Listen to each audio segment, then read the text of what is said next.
They remember Henry VIII as the king of wives and executions, a man driven by hunger for sons and desire for power. But long before the drama, the divorces, and the blood-soaked tower, there was a woman who stood beside him not as a decoration but as a force. A woman who rode in armor, ruled in his absence, faced invasion without fear, and carried the blood of warriors in her veins. Her name was Catherine of Aragon, and she was not born to be forgotten. She entered England as a teenager with the weight of 2 empires behind her. Daughter of Ferdinand of Aragon and Isabella of Castile, the monarchs who united Spain, crushed internal rebellion, and completed the Reconquista, Catherine had been raised among battle plans, religious discipline, and absolute royal duty. From childhood she was trained to rule, to endure hardship, and to believe that a queen was not merely a wife, but a guardian of the realm. She spoke multiple languages, understood diplomacy, and possessed a steel calm that came from watching power exercised at the highest level. When she arrived in England to marry Prince Arthur, she was not naive, and she was not weak. Arthur died young, leaving Catherine stranded in a foreign court that suddenly viewed her as a political inconvenience. For years she lived in uncertainty, her status unclear, her household shrinking, her money delayed or withheld. Yet even in near poverty, she refused to collapse. She dressed with dignity, spoke carefully, and waited. That waiting was not passive. It was survival. When Henry, Arthur's younger brother, became king, Catherine did not beg for favor. She negotiated. She stood firm on the legitimacy of her position. Their marriage was not only about affection, but about continuity, alliance, and mutual respect. When Catherine became Queen of England, she did not retreat into silence. She learned the customs of her new country quickly, earning the loyalty of the English people through humility and charity. She prayed publicly, gave generously to the poor, and presented herself as a mother to the nation. But beneath the silk gowns and religious devotion lived the daughter of Spanish conquerors, a woman who believed that leadership required action. That belief was tested when Henry VIII left England to wage war in France. He appointed Catherine as regent in his absence, a decision that would reveal her true nature. Scotland, allied with France, saw an opportunity and invaded England. Panic spread through the court. The threat was real. An invading army marched south, and the kingdom stood exposed. Catherine did not panic. She did not send frantic letters or hide behind advisors. She mounted a horse, wore armor beneath her dress, and rode among the troops. Pregnant at the time, she addressed the soldiers directly, speaking not as a frightened queen but as a commander. She reminded them of their duty, of their land, of their honor. Witnesses later said her presence alone stiffened resolve. She did not lead the charge, but she led the spirit. The Battle of Flodden ended in catastrophe for Scotland. Their king lay dead, their army shattered. Catherine ordered the fallen Scottish king's bloody coat to be sent to Henry as proof of victory. It was not cruelty. It was clarity. England had been defended. The Queen had ruled. The realm had survived. This moment defined her, though history would later try to erase it. She had done what few queens of Europe ever did, govern in crisis and succeed. She had protected her husband's throne while he chased glory abroad. She had shown that she was not only a queen by marriage, but a ruler by ability. Yet destiny is rarely kind to strong women. Despite love, loyalty, and shared years, Catherine's marriage to Henry became a tragedy shaped by obsession. She bore him several children, but only one survived infancy, a daughter named Mary. In a world obsessed with male heirs, this became her greatest burden. Each loss was not only personal grief, but political failure in the eyes of the court. Catherine prayed harder, fasted longer, blamed herself more deeply. Henry, meanwhile, grew restless. Still, she did not lose her authority quietly. She continued to advise Henry, to influence policy, and to assert her position. She challenged him when she believed he was wrong. She reminded him of vows, of God, of duty. She refused to step aside simply because a younger woman caught his eye. That refusal would cost her everything. Time changed Henry VIII. The young king who once admired Catherine's strength became a man consumed by fear of legacy. Without a male heir, he believed his dynasty would collapse. When Anne Boleyn entered his life, desire and ambition fused into something dangerous. Henry convinced himself that his marriage to Catherine was cursed, that God punished him for marrying his brother's widow. It was a convenient belief, and one Catherine refused to accept. She stood her ground with a courage that stunned Europe. When Henry demanded an annulment, she did not submit. She spoke publicly and privately, declaring that she was his true and lawful wife. She appealed to Rome, to the Pope, to international law. She reminded Henry that she had been a virgin when she married him, that their union was legitimate, and that to deny it was to brand their daughter a bastard. At court, Catherine was isolated. Friends were silenced or dismissed. Servants were replaced. Pressure mounted, but she would not bend. When summoned to a court designed to humiliate her, she walked directly to Henry, knelt before him, and spoke with heartbreaking dignity. She reminded him of their shared past, of her loyalty, of the years she stood by him.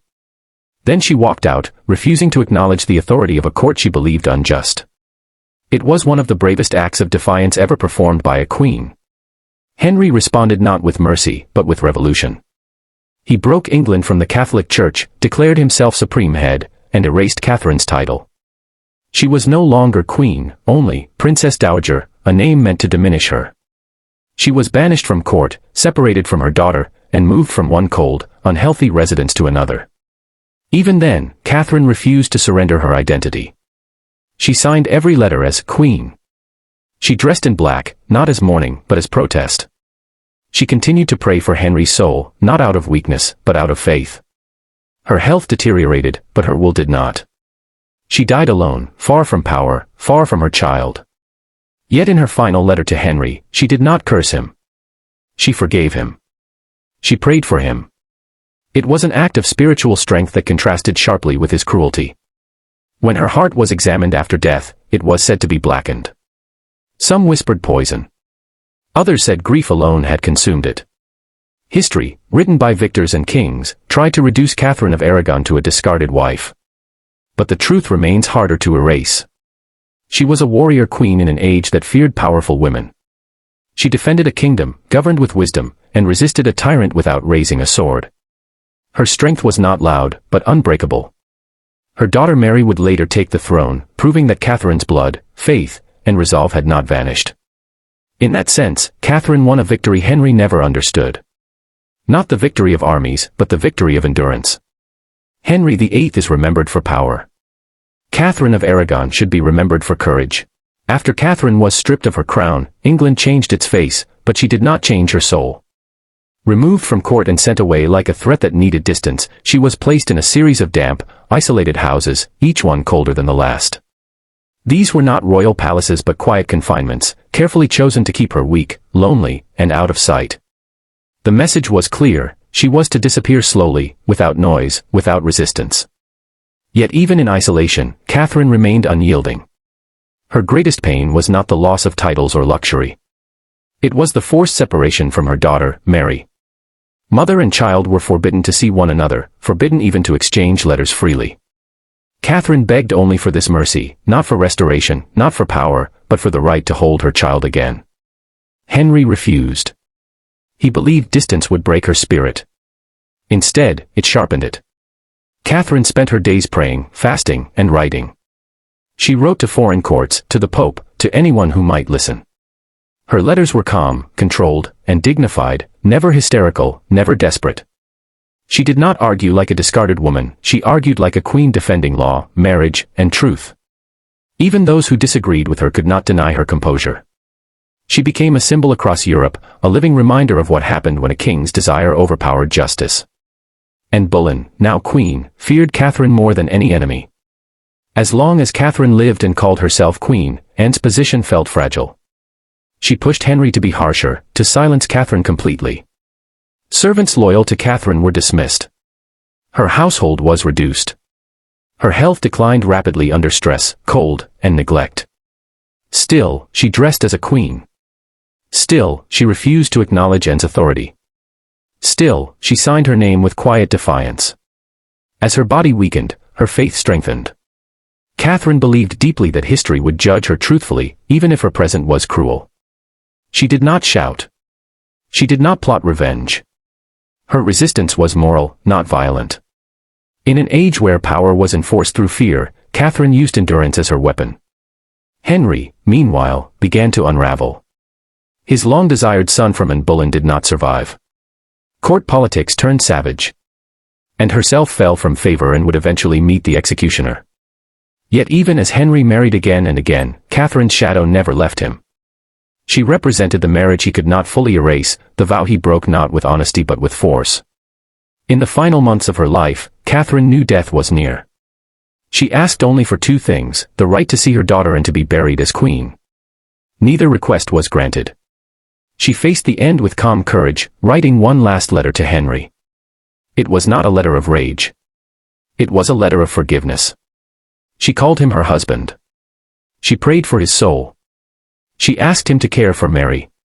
It was an act of strength so profound that it outshines all the cruelty done to her. When Catherine of Aragon died in 1536, England barely paused. Henry did not attend her funeral. She was buried quietly, without royal honors. But something unexpected happened. People mourned. Crowds wore black. Whispers spread. The nation remembered her kindness, her dignity, her unwavering faith. Even those who feared Henry dared to grieve. Time would eventually reveal what power could not destroy. Her daughter Mary became queen. Catherine's blood ruled England after all.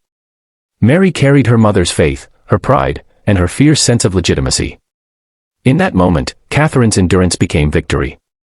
Catherine of Aragon was never defeated on a battlefield, never broken in spirit, never erased by history as intended. She was a warrior queen not because she wielded a sword, but because she stood alone against a king and did not kneel.